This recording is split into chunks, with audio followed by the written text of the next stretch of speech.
জাতীয় বিশ্ববিদ্যালয়ের অনলাইন ক্লাসে সবাইকে স্বাগতম। করোনাকালীন শিক্ষা কার্যক্রম চলমান রাখার স্বার্থে জাতীয় বিশ্ববিদ্যালয়ের উদ্যোগে অনলাইন ক্লাসে সংযুক্ত হতে পেরে আমি আনন্দিত। মাননীয় উপাচার্য মহোদয় এবং সকল কলাকুশলীদের প্রতি রইল আন্তরিক কৃতজ্ঞতা এবং ধন্যবাদ। সবাইকে স্বাস্থ্যবিধি মেনে চলার আহ্বান জানাচ্ছি। বিষয় রাষ্ট্রবিজ্ঞান, কোর্স কোড 23-19-07। কোর্সের নাম রাষ্ট্রবিজ্ঞান অধ্যয়ন পদ্ধতি, লেকচার নম্বর 3। লেকচারের শিরোনাম রাজনীতি অধ্যয়নের আধুনিক পদ্ধতি ও আচরণবাদ। উপস্থাপনায় মোহাম্মদ আবু হেনা মুস্তফা কামাল, সহকারী অধ্যাপক, রাষ্ট্রবিজ্ঞান বিভাগ, সরকারি MM কলেজ, যশোর।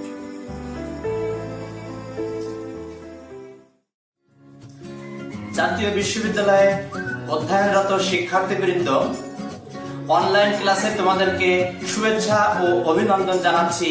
আমি মোহাম্মদ আবু হেনা মুস্তফা কামাল, সহকারী অধ্যাপক, রাষ্ট্রবিজ্ঞান বিভাগ, সরকারি MM কলেজ, যশোর। আজকের ক্লাসে আমরা আলোচনা করব অনার্স 3য় বর্ষের রাজনীতি অধ্যয়ন পদ্ধতি কোর্সের 4র্থ অধ্যায়, রাজনীতি অধ্যয়নে আধুনিক পদ্ধতি।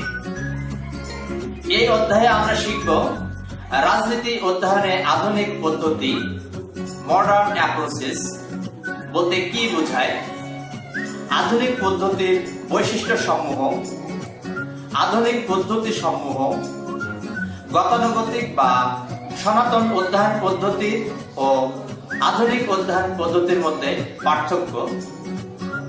এরপর আমরা শিখব আচরণবাদের সংজ্ঞা, আচরণবাদের বৈশিষ্ট্য সমূহ, আচরণবাদের লক্ষ্য ও উদ্দেশ্য, আচরণবাদের সীমাবদ্ধতা বা সমালোচনা, আচরণবাদ ও গতানুগতিক পদ্ধতির মধ্যে পার্থক্য।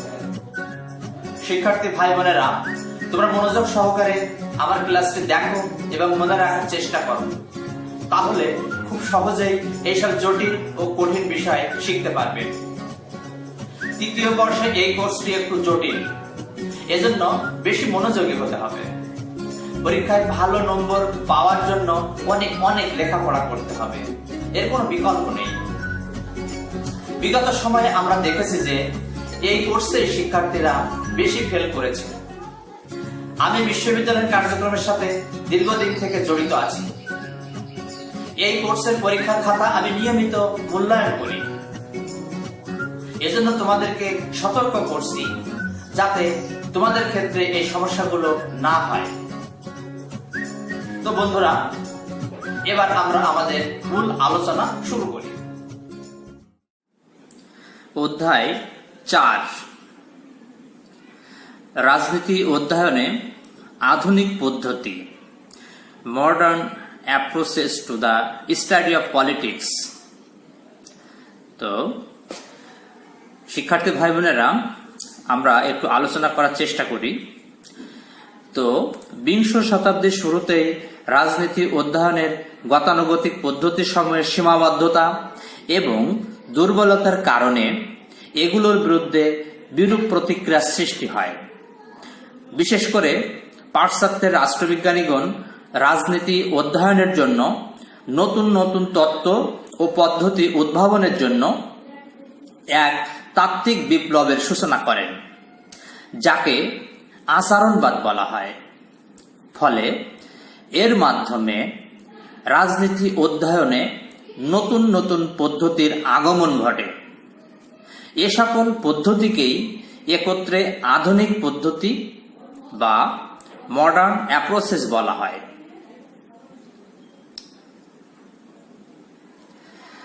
সুতরাং বলা যায় যে পদ্ধতি রাষ্ট্রবিজ্ঞান বিশ্লেষণ তথা রাজনীতি অধ্যয়নে তুলনামূলক বাস্তবসম্মত, বিজ্ঞান ভিত্তিক, বিশ্লেষণধর্মী, পরিবর্তনমুখী সহ রাজনীতির ব্যাপক ক্ষেত্রকে অন্তর্ভুক্ত করে রাজনীতির প্রকৃত অবস্থা ব্যাখ্যা করতে প্রয়াসী হয়, সে পদ্ধতিকে আধুনিক পদ্ধতি বলা হয়। তো শিক্ষার্থী ভাই বোনেরা, আমরা মোটামুটি আধুনিক পদ্ধতি সম্পর্কে আমরা জানলাম এবং বুঝলাম। এরপরে আমরা আধুনিক পদ্ধতির বৈশিষ্ট্যগুলো আমরা একটু দেখব।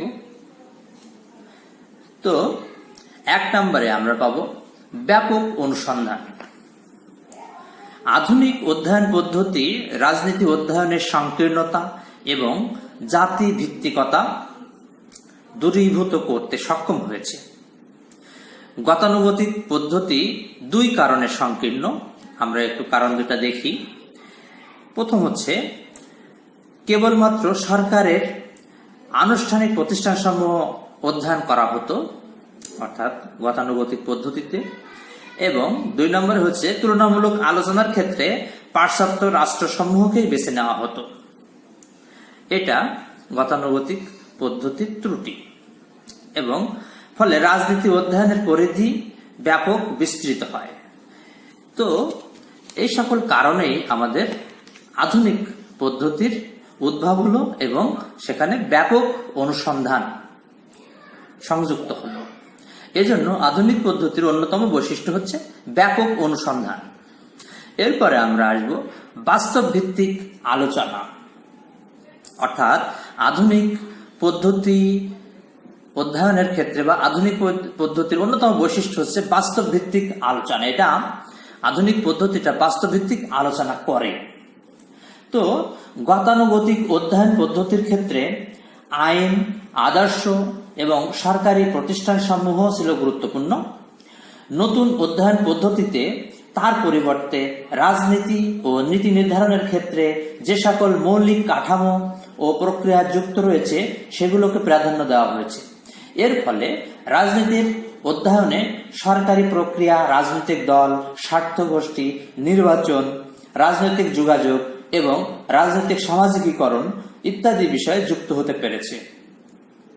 একসময় যেখানে আদর্শকে গুরুত্ব দেওয়া হতো, সেখানে এখন প্রকৃত ঘটনাকে গুরুত্ব দেওয়া হচ্ছে। ফলে রাজনীতির অধ্যয়ন অধিক বাস্তবসম্মত হয়েছে।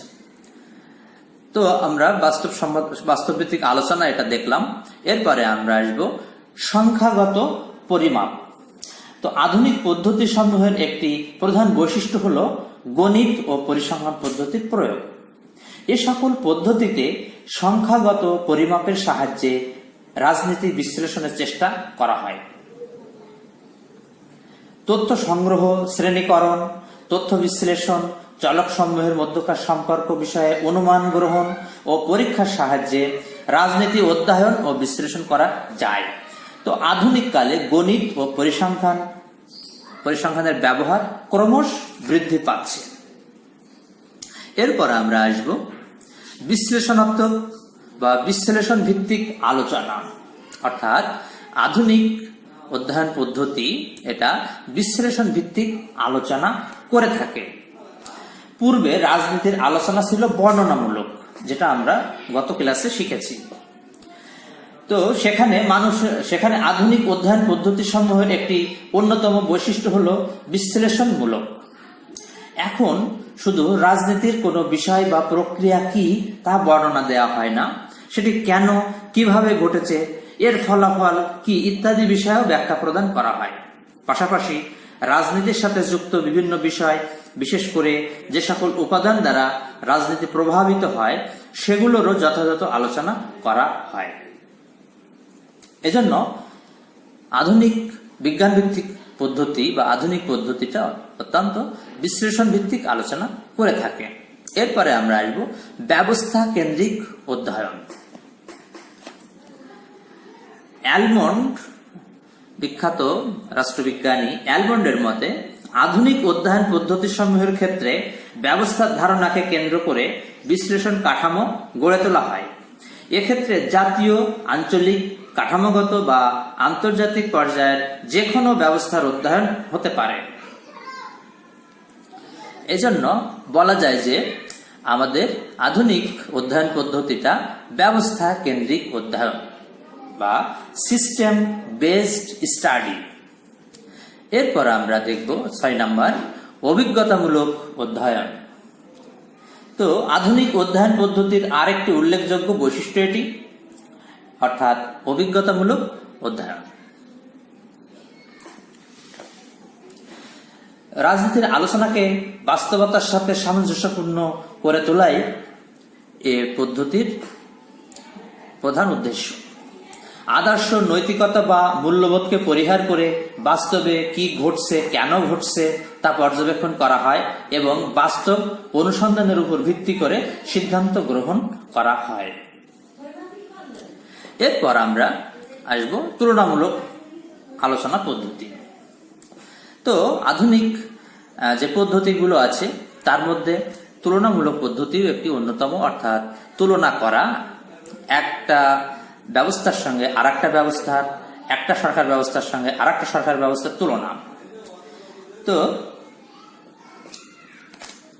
আধুনিক অধ্যয়ন পদ্ধতির অন্যতম বৈশিষ্ট্য হচ্ছে রাজনীতির অধ্যয়নকে যথার্থ অর্থে তুলনামূলক রূপে প্রতিষ্ঠিত করা, যেটা তোমরা পরবর্তীতে আরো শিখবে বা আলোচনা করা হবে। এরপর আমরা আসবো বৈজ্ঞানিক দৃষ্টিভঙ্গি। তো রাষ্ট্রবিজ্ঞানকে বিশুদ্ধ বিজ্ঞানের পর্যায়ে উন্নীত করার লক্ষ্যেই আধুনিক পদ্ধতির উদ্ভব।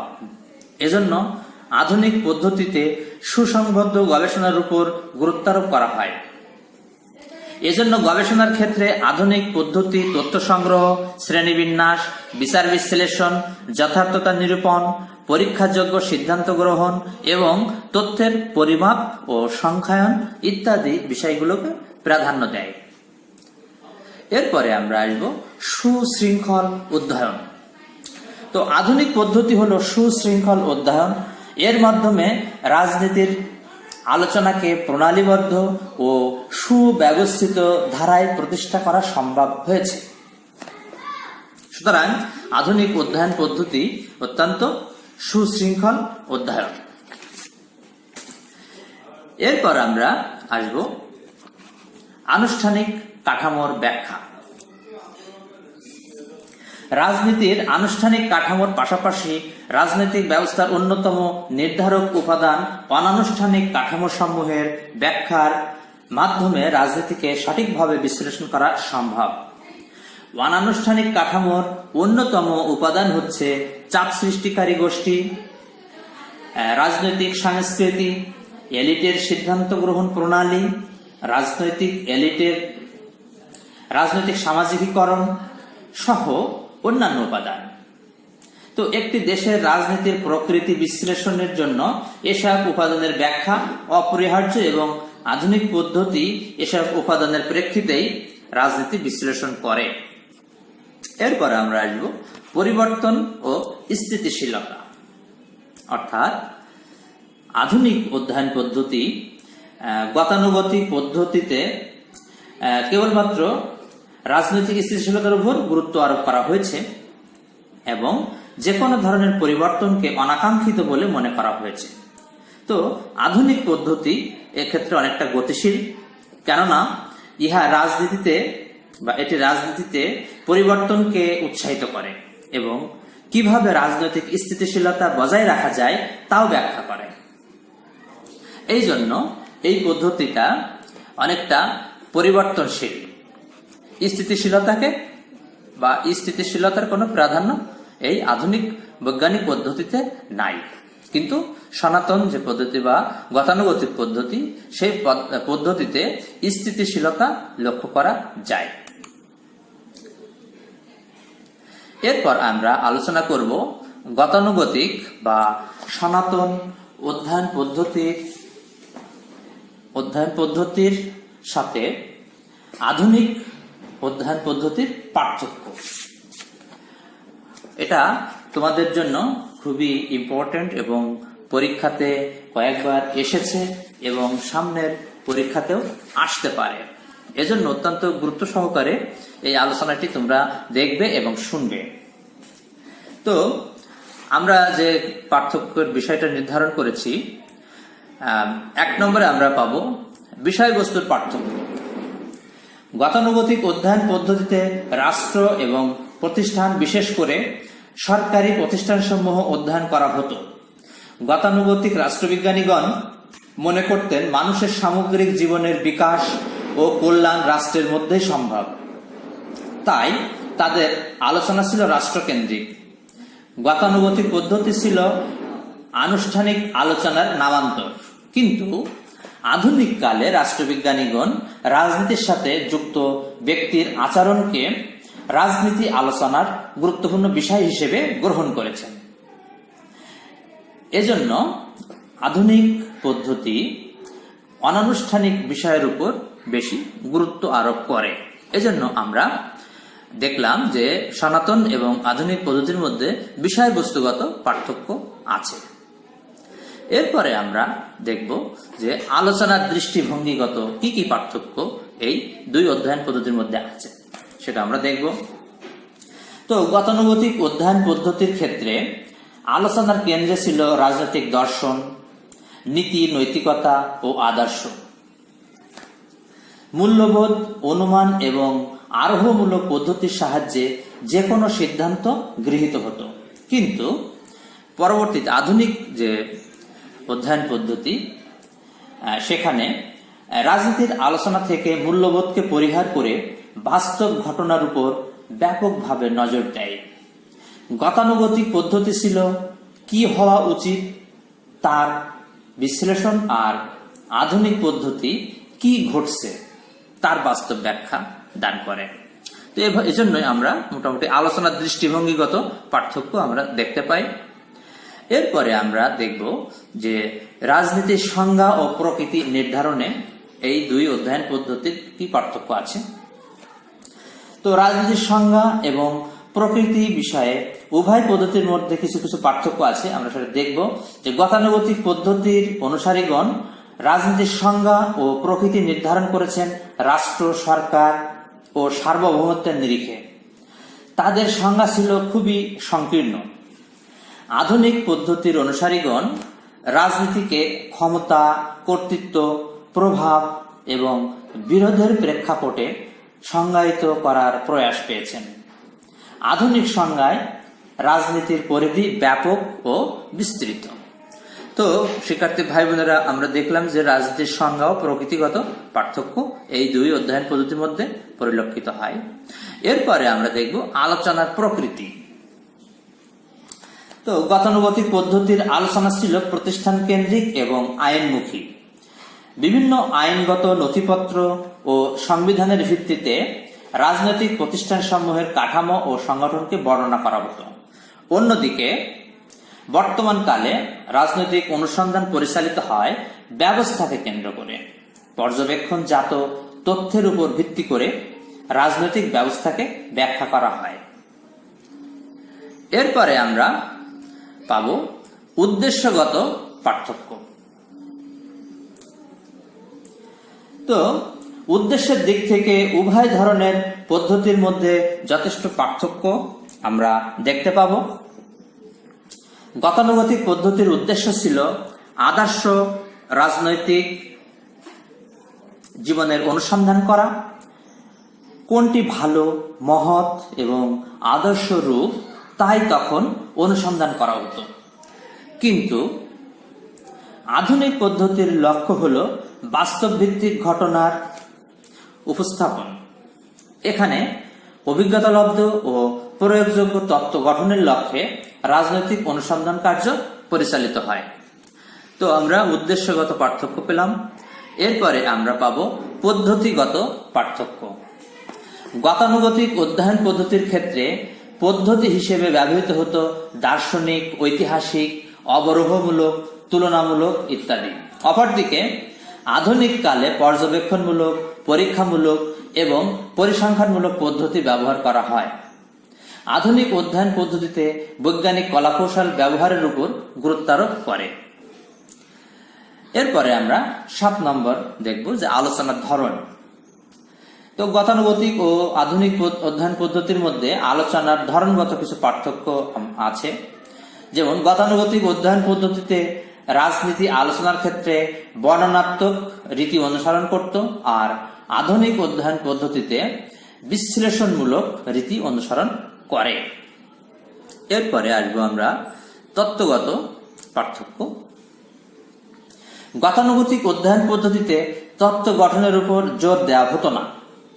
অধিকাংশ ক্ষেত্রে মূল্যবোধজনিত তত্ত্ব ব্যবহৃত হয়েছে, কিন্তু আধুনিক পদ্ধতিতে ব্যাপক পরীক্ষালব্ধ ও প্রয়োগযোগ্য তত্ত্ব গঠনের উপর জোর দেওয়া হয়। আধুনিক কালে ব্যবহৃত তত্ত্বসমূহ হল কার্যকারণমূলক ও অভিজ্ঞতামূলক তত্ত্ব। এরপরে আমরা দেখব যে তুলনার ক্ষেত্রে পার্থক্য, কম্পেয়ার, তুলনার ক্ষেত্রে পার্থক্য। গতানুগতিক অধ্যয়ন পদ্ধতির ক্ষেত্রে তুলনার ক্ষেত্রে কেবল কাঠামোকে গুরুত্ব দেওয়া হতো। তখন তুলনামূলক আলোচনার বিভিন্ন সীমাবদ্ধতা ছিল। আধুনিক অধ্যয়ন পদ্ধতিতে তুলনার ক্ষেত্রে কার্যকে অধিক গুরুত্ব দেওয়া হয়।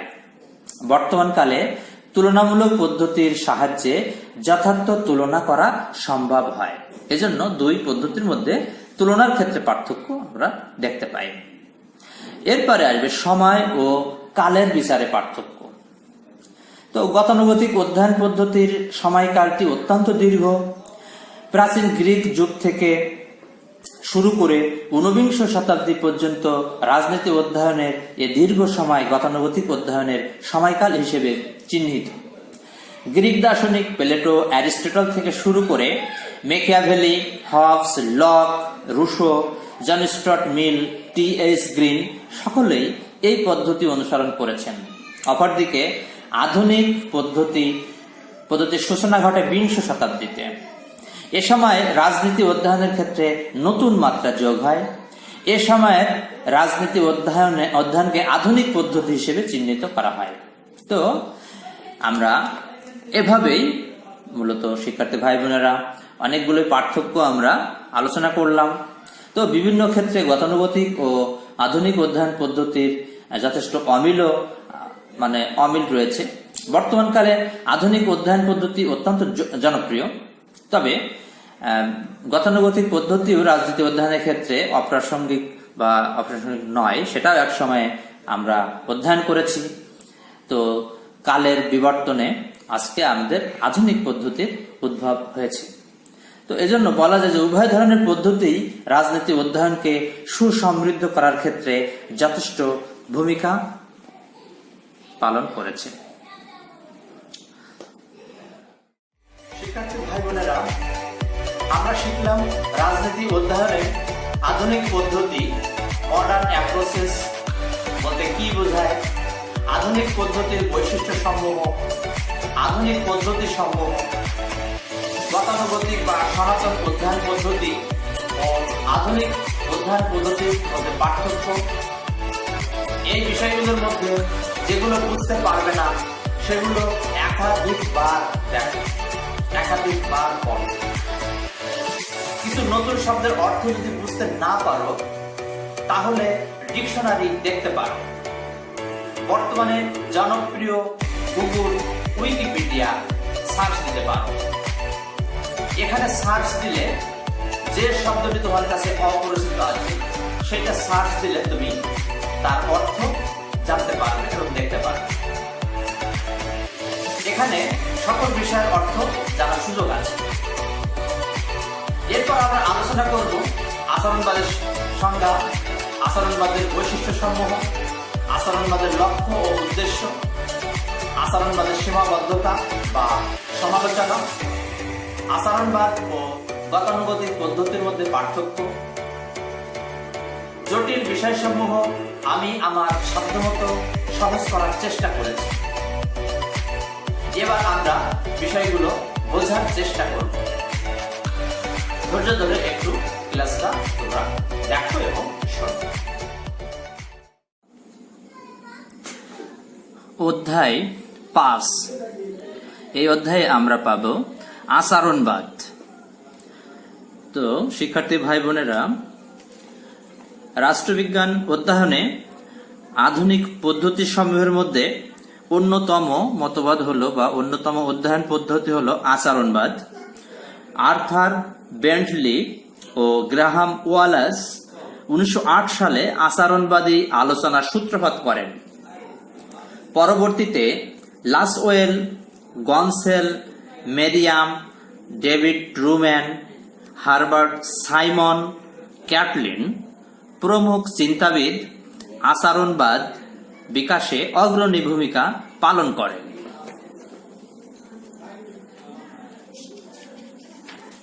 সাধারণত আচরণবাদ কথাটি ব্যক্তি বা গোষ্ঠীর আচার আচরণ পর্যবেক্ষণ ও বিশ্লেষণ অর্থে ব্যবহার হয়ে থাকে। তো আমরা বলতে পারি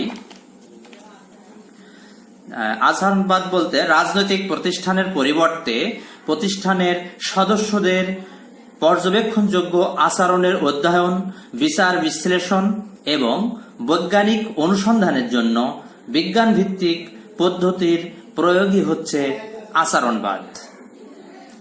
এটা আমরা আচরণবাদের সংজ্ঞা ব্যাখ্যা করলাম। এরপর আমরা আসব আচরণবাদের বৈশিষ্ট্য। তো শিক্ষার্থী ভাই বোনেরা, আমরা আচরণবাদের বেশ কিছু বৈশিষ্ট্য পাব। তো বিখ্যাত রাষ্ট্রবিজ্ঞানী ডেভিড স্টোন তার এ ফ্রেমওয়ার্ক ফর পলিটিক্যাল অ্যানালাইসিস গ্রন্থে আচরণবাদের 8টি বৈশিষ্ট্য তুলে ধরেছেন। তো এই 8টি বৈশিষ্ট্য আলোচনা করলেই আচরণবাদের বৈশিষ্ট্য আলোচনা করা হবে এবং আচরণবাদ সম্পর্কে আমরা একটি ধারণা পাব। তো এবার আমরা ডেভিড স্টোনের যে বৈশিষ্ট্য সমূহ তিনি আলোচনা করেছেন সেগুলো আমরা একটু আলোচনা করব এবং বোঝার চেষ্টা করব। তো তিনি 1 নম্বরে বলেছেন যে আচরণবাদের মধ্যে সমরূপতা পরিলক্ষিত হয়, অর্থাৎ রাজনৈতিক আচরণ এবং কার্যকলাপের মধ্যে সমরূপ বা মিল লক্ষণীয়। তো ডেভিড স্টোনের মতে রাজনৈতিক আচরণের মধ্যে সমরূপতা রয়েছে যা বিবৃত ও পরীক্ষা করা যায়, ফলে রাজনীতি বিশ্লেষণ এবং ভবিষ্যৎবাণী করার জন্য অভিন্ন সূত্র বা তত্ত্ব গঠন করা সম্ভব। আচরণবাদ সার্বজনীন তত্ত্ব গঠনের উপর জোর দেয়। এরপরে আমরা পাব যাচাইকরণ। তো এটি তিনি রাষ্ট্রবিজ্ঞান অধ্যয়নে বা আচরণবাদ আলোচনায় অন্যতম একটি বৈশিষ্ট্য হিসেবে উল্লেখ করেছেন। তো আমরা একটু দেখি যাচাইকরণ তিনি কি বলতে চেয়েছেন। রাজনীতি বিশ্লেষণের বিষয়গুলো হবে যাচাইযোগ্য, যা পরীক্ষণ ও পর্যবেক্ষণযোগ্য নয় এমন কোনো বিমূর্ত বিষয় রাজনীতি বিশ্লেষণের উপাদান হিসেবে বিবেচ্য হবে না। অনুমান ও সাধারণীকরণকে তথ্যের দ্বারা যাচাই করে গ্রহণ করার কথা তিনি বলেছেন। এরপরে আরেকটা বৈশিষ্ট্য আমরা পাবো, সেটা হচ্ছে কৌশল, অর্থাৎ আচরণবাদ তথ্য নির্ভর পদ্ধতি। রাজনৈতিক আচরণ সম্পর্কে প্রাপ্ত তথ্য উপাত্ত বিশ্লেষণের জন্য আচরণবাদী তাত্ত্বিকগণ কৌশল প্রয়োগ করে থাকেন। পর্যবেক্ষণ পদ্ধতি, পরীক্ষণ পদ্ধতি, জরিপ পদ্ধতি ও গাণিতিক বা পরিসংখ্যান পদ্ধতি রাজনীতি অধ্যয়নে বিভিন্ন পদ্ধতি ব্যাপকভাবে যে প্রয়োগ করা হয়, এটা আচরণবাদেরই অবদান, অর্থাৎ আচরণবাদীগণই এইসব পদ্ধতিগুলো নিয়ে এসেছেন রাষ্ট্রবিজ্ঞান অধ্যয়নের জন্য। এরপরে আমরা দেখব 4 নাম্বার সংখ্যায়ন। তো এটিও আচরণবাদের অন্যতম বৈশিষ্ট্য। তো সংখ্যাভিত্তিক পরিমাপ আচরণবাদের একটা গুরুত্বপূর্ণ বৈশিষ্ট্য। আচরণবাদীগণ গুণগত পরিমাপ বা বর্ণনামূলক ব্যাখ্যাকে সর্বতোভাবে পরিত্যাগ করার পক্ষপাতী, অর্থাৎ এই আচরণবাদীগণ বা আচরণবাদে সংখ্যার ধারণাকেই বেশি গুরুত্ব দেওয়া হয়। অর্থাৎ সংখ্যাভিত্তিক এবং যথার্থ পরিমাপের জন্য আচরণবাদীগণ পরিসংখ্যান ও গণিত শাস্ত্রের ব্যাপক প্রয়োগের উপরে জোর দেন। এরপরে আমরা দেখব মূল্যবোধ। আচরণবাদ উদ্ভবের পূর্বে রাজনীতি আলোচনা ও বিশ্লেষণে নীতি, নৈতিকতা ও মূল্যবোধের উপর জোর দেওয়া হতো। আচরণবাদী তাত্ত্বিকগণ রাজনীতি অধ্যয়নকে প্রকৃত বিজ্ঞানভিত্তিক করার লক্ষ্যে মূল্যবোধ বিসর্জনের কথা বলেছেন। পরীক্ষা লব্ধ ব্যাখ্যা দান করাই হচ্ছে আচরণবাদের উদ্দেশ্য। অর্থাৎ আচরণবাদে মূল্যবোধের অত গুরুত্ব নাই। এরপরে আমরা আসব সুশৃঙ্খল ব্যবস্থা। অর্থাৎ আচরণবাদ তত্ত্বভিত্তিক এবং তত্ত্ব নির্দেশিত বিশ্লেষণের উপর গুরুত্ব প্রদান করে।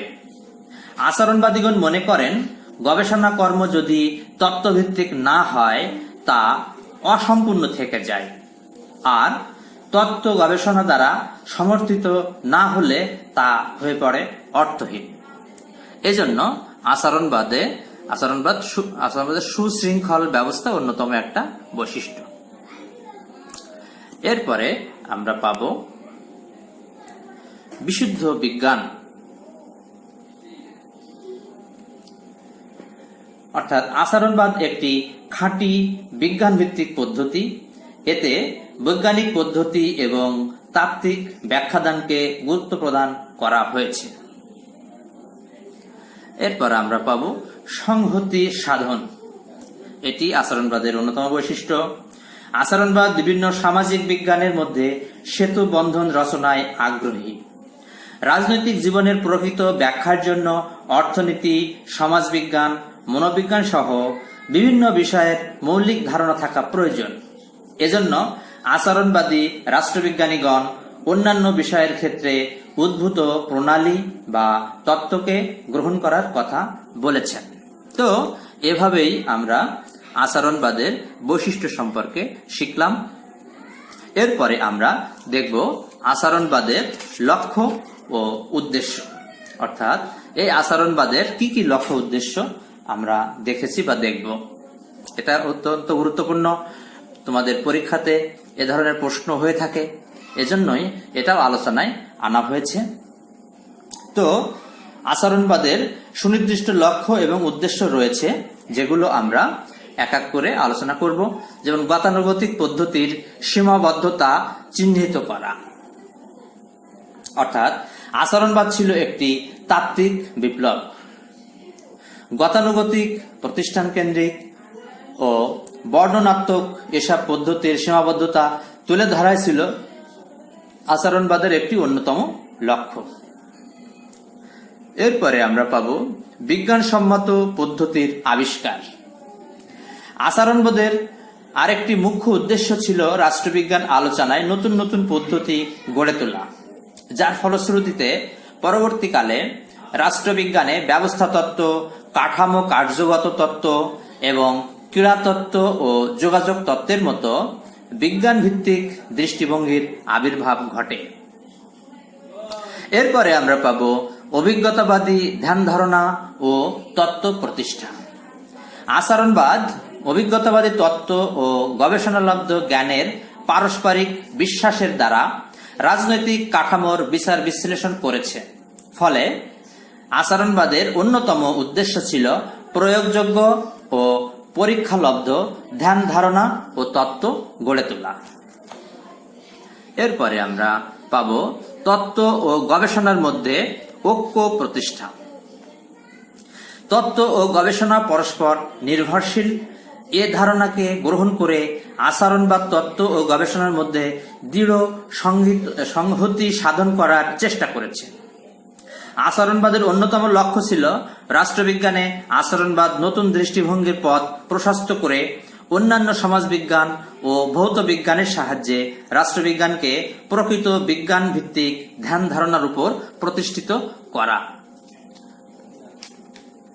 এরপরে আমরা আচরণবাদের সীমাবদ্ধতা আলোচনা করব। যেহেতু আচরণবাদ একটি অর্থাৎ সনাতন পদ্ধতি থেকে আধুনিক পদ্ধতিতে আনারই একটা বিপ্লব, তো এজন্য আচরণবাদ সমালোচনার ঊর্ধ্বে নয়। বিভিন্ন অ্যাঙ্গেল থেকে বিভিন্ন সমাজ এবং রাষ্ট্রবিজ্ঞানী এই আচরণবাদের সমালোচনা করেছেন, যেটা তোমাদের জানা খুবই জরুরি। তো আচরণবাদের প্রথম সমালোচনায় আমরা পাব পদ্ধতি ও কৌশলগত দিকের প্রাধান্য।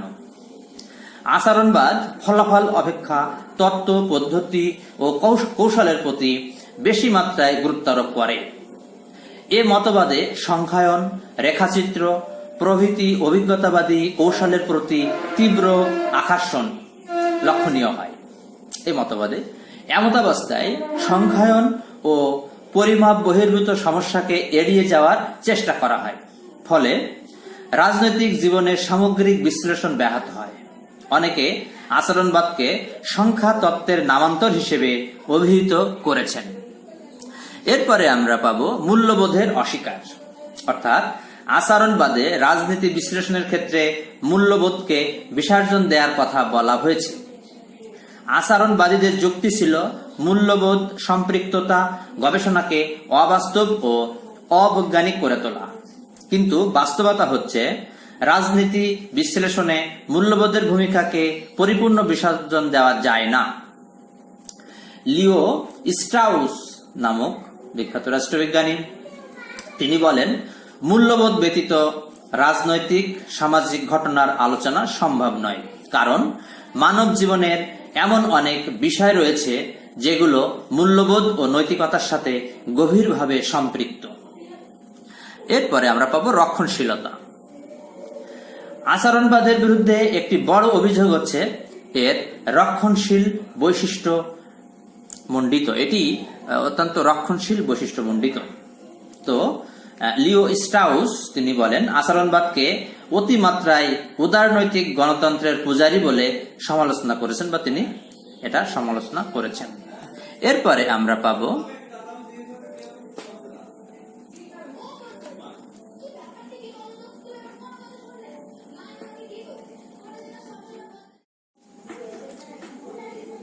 রাষ্ট্রের প্রতি কম গুরুত্ব। রাষ্ট্রবিজ্ঞানের কেন্দ্রীয় আলোচ্য বিষয় রাষ্ট্র। রাষ্ট্রকে বাদ দিয়ে রাষ্ট্রবিজ্ঞানের কোনো আলোচনায় পূর্ণাঙ্গ বা ফলপ্রসূ হতে পারে না। অথচ আচরণবাদ রাষ্ট্রবিজ্ঞান অধ্যয়নে রাষ্ট্রকে প্রায় অপ্রয়োজনীয় ইস্যুতে পরিণত করেছে। সমালোচকরা বলেন, আচরণবাদ হচ্ছে রাষ্ট্রহীন তত্ত্ব। তো এবং সমালোচনাবাদীদের আরো একটি উক্তি এখানে আছে যে পুঁজিবাদী রাষ্ট্রের ভয়াবহ রূপ আড়াল করতে আচরণবাদ এ সুকৌশল অবলম্বন করেছে। এরপরে আমরা আচরণবাদের যে সমালোচনা পাব সেটি হচ্ছে প্রকৃত তথ্য লাভে অসমর্থ। অর্থাৎ আমরা এটা আলোচনা করি শিক্ষার্থী ভাই বোনেরা, আচরণবাদে ব্যক্তির আচরণের উপর গুরুত্ব আরোপ করা হয়েছে, কিন্তু মানুষের আচরণের একটি বড় অংশই বৈজ্ঞানিক পদ্ধতিতে অধ্যয়ন অযোগ্য, কারণ মানব আচরণের সব দিক পর্যবেক্ষণযোগ্য নয়। অভিজ্ঞতা এবং অন্তর্দৃষ্টি দিয়েই কেবল এসব আচরণের প্রকৃত স্বরূপ উদ্ঘাটন করা সম্ভব। তাই বলা যায় আচরণবাদ গবেষণা ক্ষেত্রে প্রকৃত তথ্য ও সত্য উদ্ঘাটন করতে ব্যর্থ হয়েছে। তো শিক্ষার্থী ভাই বোনেরা, রাজনীতি অধ্যয়নে আচরণবাদ যেসব তথ্য ও কৌশলে জন্ম দিয়েছে তার মূল্য অপরিসীম। আচরণবাদী আন্দোলনের ফলশ্রুতিতে রাষ্ট্রবিজ্ঞান অধ্যয়নের নতুন দ্বার উন্মোচিত হয়েছিল বা হয়েছে। এজন্য আচরণবাদের অনেক সমালোচনা থাকা সত্ত্বেও এটি আমাদের আলোচনা করা খুবই গুরুত্বপূর্ণ। তো এক কথায় আধুনিক রাষ্ট্রবিজ্ঞান আলোচনায় আচরণবাদের ভূমিকা অনস্বীকার্য। এরপরে আমরা আলোচনা করব আচরণবাদ ও গতানুগতিক পদ্ধতির মধ্যে পার্থক্য। তো শিক্ষার্থী ভাই বোনেরা, ঊনবিংশ শতাব্দী পর্যন্ত রাষ্ট্রবিজ্ঞান অধ্যয়ন করা হতো দার্শনিক, ঐতিহাসিক এবং আইনানুগ পদ্ধতির মাধ্যমে। এগুলোকে গতানুগতিক পদ্ধতি বলা হয়। এসব পদ্ধতির বৈশিষ্ট্য ছিল প্রাতিষ্ঠানিক, কাল্পনিক, অনুমান নির্ভর এবং মূল্যবোধ আশ্রয়ী। বিংশ শতাব্দীর সূচনাকালে রাষ্ট্রবিজ্ঞানীদের নিকট এসব পদ্ধতির সীমাবদ্ধতা ও ত্রুটি ধরা পড়ে। বর্তমানকালে জটিল ও আধুনিক রাজনীতি বিশ্লেষণে এসব পদ্ধতি অকার্যকর ও অপর্যাপ্ত বলে প্রতিভাত হয়। তো এজন্যই আধুনিক পদ্ধতির উদ্ভব ঘটে। তো আমরা আচরণবাদ এবং গতানুগতিক পদ্ধতির মধ্যে বেশ কতগুলো পার্থক্য আমরা পাবো, এবং এটা তোমাদের জন্য খুবই ইম্পর্টেন্ট, কতবার পরীক্ষাতে এসেছে, এজন্য এটা অত্যন্ত মনোযোগ সহকারে তোমরা খেয়াল করবে, শুনবে এবং দেখবে। তো আমরা প্রথম যে পার্থক্যের বিষয়টা নির্ধারণ করেছি সেটা হচ্ছে ব্যক্তির গুরুত্বের ক্ষেত্রে। তো রাষ্ট্রবিজ্ঞান অধ্যয়নের গতানুগতিক পদ্ধতি ছিল প্রতিষ্ঠান কেন্দ্রিক। সেখানে রাষ্ট্র, সরকার, আইন এবং রাজনৈতিক প্রতিষ্ঠানে ছিল আলোচনার মূল উপাদান। ব্যক্তির পছন্দ, অপছন্দ, চিন্তাধারা এবং আচরণ রাজনীতি আলোচনায় গুরুত্ব পায়নি। অপরদিকে আচরণবাদীরা মানুষকে রাজনীতি অধ্যয়নের কেন্দ্রবিন্দু হিসেবে গণ্য করেছে। তারা রাজনৈতিক কাঠামো বা প্রতিষ্ঠানের পরিবর্তে উক্ত কাঠামো গঠনকারী মানুষকে অধ্যয়ন করার কথা বলেছেন। এরপরে আমরা পাবো বৈজ্ঞানিক পদ্ধতি প্রয়োগের প্রশ্নে আচরণবাদ এবং গতানুগতিক পদ্ধতির পার্থক্য আমরা দেখতে পাবো। তো আচরণবাদীগণ রাষ্ট্রবিজ্ঞানকে বিশুদ্ধ বিজ্ঞানে পরিণত করার লক্ষ্যে নির্বিচারে বৈজ্ঞানিক পদ্ধতি ও কৌশল প্রয়োগের পক্ষপাতী। অন্যদিকে গতানুগতিক পদ্ধতির সমর্থকগণ মনে করেন যে বিশুদ্ধ বৈজ্ঞানিক পদ্ধতি, প্রক্রিয়া এবং পরীক্ষা নিরীক্ষাকে রাজনৈতিক আচরণের ক্ষেত্রে প্রয়োগ করা সম্ভব নয়। এরপরে আমরা পাবো ব্যক্তির আচরণের সমরূপতা প্রসঙ্গে। আচরণবাদী তাত্ত্বিকগণের আচরণবাদী তাত্ত্বিকগণ বিশ্বাস করেন যে অনুমান ও তত্ত্বের সাহায্যে যে কোনো রাজনৈতিক ঘটনার ব্যাখ্যা এবং ভবিষ্যৎবাণী করা সম্ভব। পক্ষান্তরে গতানুগতিক পদ্ধতির প্রবক্তাদের মতে রাজনৈতিক আচরণের সঙ্গে অনেক উপাদান, ঐতিহাসিক অভিজ্ঞতা, আর্থসামাজিক ধারণা এবং মানবিক অনুভূতি জড়িত থাকে। তো এজন্য ব্যক্তির আচরণের সমরূপতা প্রসঙ্গে দুই পদ্ধতির মধ্যে আমরা বেশ অমিল বা পার্থক্য দেখতে পাই। এরপরে আমরা আসব মূল্যবোধ ও নীতিবোধ সংক্রান্ত পার্থক্য। আচরণবাদ রাষ্ট্রবিজ্ঞান অধ্যয়নে নীতি ও মূল্যবোধকে বিসর্জন দেওয়ার কথা বলেছে। তারা মনে করে নীতি ও মূল্যবোধ প্রকৃত তথ্য সংগ্রহ এবং বিজ্ঞান হওয়ার ক্ষেত্রে অন্তরায় স্বরূপ। কিন্তু গতানুগতিক পদ্ধতি মনে করে রাষ্ট্রবিজ্ঞান আলোচনায় মূল্যবোধ নিরপেক্ষ থাকা অসম্ভব, কারণ মানব জীবনের অধিকাংশ বিষয়ের সাথে মূল্যবোধ ও নৈতিকতা গভীরভাবে সম্পৃক্ত। এরপরে আমরা পাব পরিমাণ ও সংখ্যায়ন প্রশ্নে। রাষ্ট্রবিজ্ঞানে পরিমাপ ও সংখ্যায়নের প্রয়োগের যথার্থতা নিয়ে উভয় পক্ষের মধ্যে বিতর্ক রয়েছে। রাষ্ট্রবিজ্ঞানের সিদ্ধান্ত এবং অনুমানকে নির্ভুল এবং অধিকতর বিজ্ঞানসম্মত করার লক্ষ্যে আচরণবাদী রাষ্ট্রবিজ্ঞানীগণ পরিমাপ ও সংখ্যায়নের উপর গুরুত্ব আরোপ করে ব্যাপকভাবে পরিসংখ্যান ও গাণিতিক পদ্ধতির সাহায্য গ্রহণ করার কথা বলেছেন। অপরদিকে গতানুগতিক পদ্ধতিতে পরিমাপ ও সংখ্যায়নের উপর গুরুত্ব আরোপ করা হয়নি। এমনকি গতানুগতিক পদ্ধতিতে মনে করা হয় পরিমাপ ও পরিসংখ্যানে সবসময় রাজনৈতিক বাস্তবতার প্রতিফলন ঘটে না। এরপরে আমরা পাব সত্যতা যাচাই প্রশ্নে। আচরণবাদের ঘটনার সত্যতা যাচাইয়ের প্রতি গুরুত্ব প্রদান করেছে। এ মতবাদে মনে করা হয় পর্যবেক্ষণের উপর সকল তথ্য প্রমাণ নির্ভরশীল। অন্যদিকে গতানুগতিক পদ্ধতির বক্তব্য হচ্ছে রাজনৈতিক জীবন, ঘটনা এবং আচরণের একটি ক্ষুদ্র অংশই কেবল পর্যবেক্ষণ করা সম্ভব। তাই পর্যবেক্ষণযোগ্য বিষয়ের বাইরে অন্যান্য প্রভাবকগুলোকেও বিবেচনায় নেওয়া আবশ্যক। এরপরে আমরা পাব রাষ্ট্র ও প্রতিষ্ঠান কেন্দ্রিক আলোচনার প্রশ্নে। আচরণবাদে ব্যক্তির আচরণের উপর গুরুত্বারোপ করায় তা হয়ে পড়ে রাষ্ট্রহীন আলোচনার নামান্তর। এখানে রাষ্ট্র বা ব্যক্তি গুরুত্ব পায়নি, আচরণবাদীগণের উদ্দেশ্য ছিল রাষ্ট্র বা প্রতিষ্ঠানের পরিবর্তে সেসবের মাধ্যমে প্রকাশিত ব্যক্তির ক্রিয়াকলাপ ও আচরণের অনুসন্ধান। অন্যদিকে গতানুগতিক পদ্ধতি ছিল রাষ্ট্র ও প্রতিষ্ঠান কেন্দ্রিক। এসব পদ্ধতিতে রাষ্ট্রই ছিল প্রধান আলোচ্য বিষয়। তো শিক্ষার্থী ভাই বোনেরা, আমরা বেশ কতগুলো পার্থক্য আমরা পেলাম আচরণবাদ এবং গতানুগতিক পদ্ধতির মধ্যে। তো এভাবেই তোমরা মূলত স্টাডি করবে, এবং যখন এটা যদি ব্রড প্রশ্ন হয় তাহলে বিভিন্ন বই থেকে রিসার্চ করে আরো কিছু পয়েন্ট এখানে দিয়ে নোট করতে হবে, তাহলেই পরীক্ষাতে খুব ভালো নাম্বার পাবে। তো এভাবেই আমরা আচরণবাদ ও গতানুগতিক পদ্ধতির মধ্যে পার্থক্য আলোচনা করতে পারি। শিক্ষার্থী ভাই বোনেরা, আজকের ক্লাস থেকে আমরা শিখলাম রাজনীতি অধ্যয়নে আধুনিক পদ্ধতি, আধুনিক পদ্ধতির বৈশিষ্ট্য সমূহ, আধুনিক বিভিন্ন পদ্ধতি সমূহ, গতানুগতিক বা সনাতন অধ্যয়ন পদ্ধতির সাথে আধুনিক অধ্যয়ন পদ্ধতির পার্থক্য, আচরণবাদের সংজ্ঞা, আচরণবাদের বৈশিষ্ট্য সমূহ, আচরণবাদের লক্ষ্য ও উদ্দেশ্য, আচরণবাদের সীমাবদ্ধতা বা সমালোচনা, আচরণবাদ ও গতানুগতিক পদ্ধতির মধ্যে পার্থক্য।